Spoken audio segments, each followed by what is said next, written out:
In this video, let's take a look at how we can inspect the performance of a specific workflow trace. Just have to click on the transaction. As we can see in this trace, original client request went to first API, which was loan request, and it went to check consumer credit and approve loan instead of going to create loan request and then approve loan. You can get to know the planned workflow simply by switching it on, and you can compare between the planned workflow at the bottom versus how it went actually with this red line.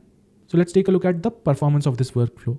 Here, at any point of time, you get when did the request come, when the response came, and the duration it took for the API to return a response. Similarly, at the bottom, you get a timeline where first transaction came at this point, it was waiting, the request was received at this specific time, how much duration it took, and when it was sent. Similarly, you get a chain of responses.